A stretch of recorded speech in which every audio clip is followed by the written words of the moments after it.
पूछिए पूछिए। आप लोग बाहर से आए हैं क्या? हाँ, हम पर्यावरण पर रिसर्च करने आए हैं। ओ, पर्यावरण पर रिसर्च करना है। रिसर्च का मतलब क्या होता है? रिसर्च का मतलब खोज, जानकारी इकट्ठा करना। जैसे इतनी गर्मी, ठंडी, प्रदूषण, जहरीली हवा के कारण दुष्प्रभाव को जानने और समझने आए हैं। ओ, अच्छा।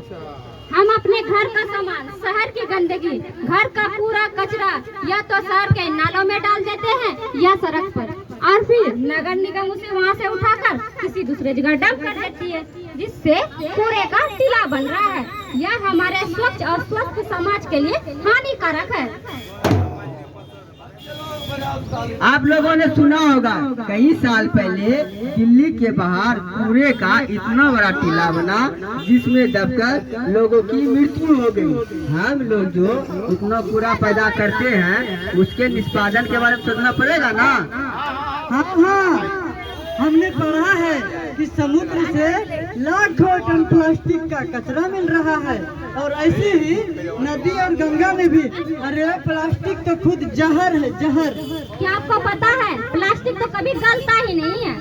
अगर प्लास्टिक जमीन के अंदर चली जाती है तो जमीन के अंदर पानी का बहाव रोक लेती है, जिससे उसकी उर्वरा शक्ति खत्म हो जाती है, और वही पानी में जाती है तो गंदगी फैलाती है और उसे जलीय जीव जंतु खाती है। इसलिए प्लास्टिक का प्रयोग हमें बंद करना होगा। सिंगल यूज प्लास्टिक वर्तमान समय में पर्यावरण के लिए सबसे बड़ा खतरा है। क्या बोले? Single use plastic. Single use plastic मतलब क्या होता है?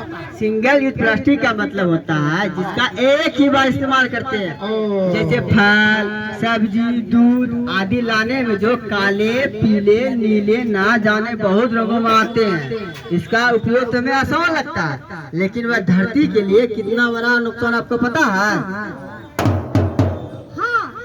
स्वच्छ और स्वस्थ समाज निर्माण के लिए हम लोगों को एक साथ कई चीजों का ध्यान रखना पड़ेगा, जैसे में शौचालय का पूर्ण इस्तेमाल करके, सूखा कचरा, गीला कचरा को अलग अलग कर उसका निष्पादन करके, किसी भी स्थिति में सिंगल यूज प्लास्टिक पर पूर्ण प्रतिबंध लगाकर, मरे हुए जानवरों का समुचित निपटारा करके, नाली की सफाई करके, सरकारी योजनाओं का ज्ञान, सुरक्षा ऐप का पूरा उपयोग, और तो सबसे बड़ी बात हम सबकी भागीदारी से।